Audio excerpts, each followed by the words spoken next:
Hey everybody, welcome back to some more Birthright coverage as we round out the domains of the Western Basin states. So today we're going to take a look at one of the temples that's featured, and just as a little bit of background here. So as it says here, locked in conflict and desperate to survive, the temples of the Western Basin states reflect those desires in the few free realms. One such temple strives to forge its own destiny among the peoples of Brechtur, and as we saw earlier in one of the domains here that we reviewed, the sort of like the area between like Kiergaard, Rormark, and all that. So we have what's called the Stormlord Seerbrand, which is already gives you kind of an idea of where this church is kind of headed. So an ancient religion in Brechtur, the Church of Kirche, which is literally German for church. So interesting that they wanted to do it like that, or word it like that, or name it in that way. Anyway, led the Rormark resistance against the Anwiran occupation centuries ago. It encourages people to fight the invaders with their hearts and minds, and whenever possible with their swords as well. Now the invaders have long since been repelled, and the priests of Kirche look for new enemies on which to focus their aggression. So once they preached for the liberation of Kiergaard, now they fight actually in a civil war in their own realm. So, and as we saw again in the realm descriptions with Rormark, so they're kind of like what's also causing or fanning the flames of that civil war. So now temple-wise, not too many holdings here. A couple of, actually more than half really are low level. You have a 0, a couple level 1s, and a 2, although they do have one sort of stronghold with the level 4 there in Rorgard. Now, Regency-wise, generated and accumulated, not too much, but as it says here, whenever the High Priest wishes, he can gain RP from Prince Odin, his ally and near vassal, and again, kind of has kept the prince sort of under thumb and is kind of like goading this civil war. Pretty solid war chest, though, as far as treasury goes. 25 gold bars is no joke for a non-political realm, certainly. As it says here, the temple usually gains tithes from the guild and law holdings, and then uses that influence with the law regent to make certain everyone pays their fair share as well. So they're kind of extorting the populace in that sense as well. So sort of forced tithing. Now, and as it says here, just to back up a second, it is chaotic neutral, so we haven't seen too many of those as far as churches go. It is one that you could play as a PC, though. Now, the current regent, and again, sort of the cause or ongoing motivator of the conflict here also is Kurt Warkind. Again, kind of gives you the name, right? Warkind. So, and we'll see that in the description here about this guy, but he is a dual class, actually a level 3 fighter, level 7 priest, so pretty potent, pretty solid bloodline too at 32. Comes from a background similar to that of his predecessors, so a warrior in the service of Rormark and a devout worshipper of Kirche. Halen's champion, Warkind saw himself in his youth as the defender of Rormark. As the years progressed, family squabbles and basically has constantly handicapped the effectiveness of the crown. Warkind, who was an educated noble, knew the cursed history of Rormark's law regents, and he chose to do something about that issue, but also the disintegration of his homeland. So he joined the priesthood fairly late in life, but priests of Kirche gain renown really as much for their military accomplishments as they do their faith and proselytizing. So he pretty quickly rose through the ranks.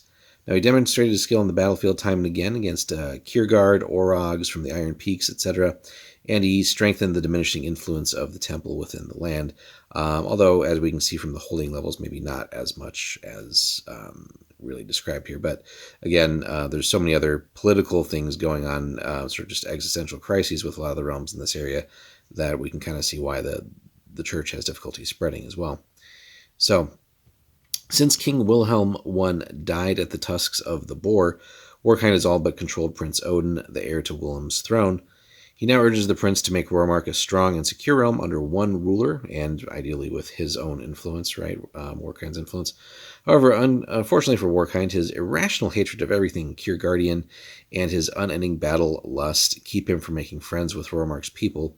Kurt Warkind and Prince Odin must instead subdue the people they cannot otherwise rule, and the Stormlord Seerbrand's energies often are turned against the people they once protected. So it's kind of just a very interesting yet awkward position for them. So on the one hand, they're ostensibly protecting the realm and trying to make it secure, but they're doing it so heavy-handedly that they're essentially turning a lot of the populace against them too, hence also the Civil War. The Stormlord Seerbrand urges young men and women to enlist in Rormark's armies or levies and teaches them that the strength through battle proves honor and truth. While they don't persecute other faiths, not even the church on the other side of the Civil War, which is Halen's warriors, the Stormlord Seerbrand's followers do see most other religions as soft and complacent in their views. So, presents some interesting roleplay opportunities. Certainly, it almost seems like this would be a perfect one for sort of a crusading focus here, as far as like rallying up the populace, gaining converts, and then perhaps, in fact, launching some efforts against Kiergaard and things like that. But again, given the fact that there's also the ongoing Civil War, there's so many interesting possibilities. But as with so many of the realms that we've seen in the Western Basin states, they really can't get over their own internal conflicts to then sort of make any progress towards any external goals as well. And that's kind of that constant tug and war. So that's something that like a DM would have to really strongly play up. But again, somehow overcoming that, maybe shifting the tone eventually. Now, if you're not playing as Warkind, but maybe someone that's coming up through the ranks, working your way up to like a lieutenant status, maybe as part of a campaign, and maybe, Warkind finally kicks the bucket, whether it's old age or some other untimely end, that could be an interesting approach there. And certainly just from a general role-playing perspective too, kind of wandering into this conflict and different levels in Rormark, and then having to deal with that, and maybe, again, in some capacity, ultimately getting rid of Warkind. I just overall just don't really, from the description, I just don't care for the character. But I guess it could be interesting to sort of delve a little bit more deeper into why he ultimately is the way he is, and then perhaps playing that and either putting it towards its ultimate conclusion, or just working to maybe in some capacity mature the character. Again, it just depends on what the overall purpose of the campaign is too. So if we're playing at the political level and not just the religious level here, on the one hand, you could perhaps have some sort of resolution to the Civil War. What would that ultimately look like for this church that is essentially so strongly geared towards fighting and things like that, and sort of taking it to the enemies? You could maybe look back to the history of it, trying to repel the Annuiran invaders, and somehow maybe changing the message and the goal and the focus of the church towards something perhaps more productive, as opposed to sort of extorting its populace for coin, essentially. So there's just a lot of different little nuances that you could play up in this, and maybe take it in interesting directions. So an interesting church for sure.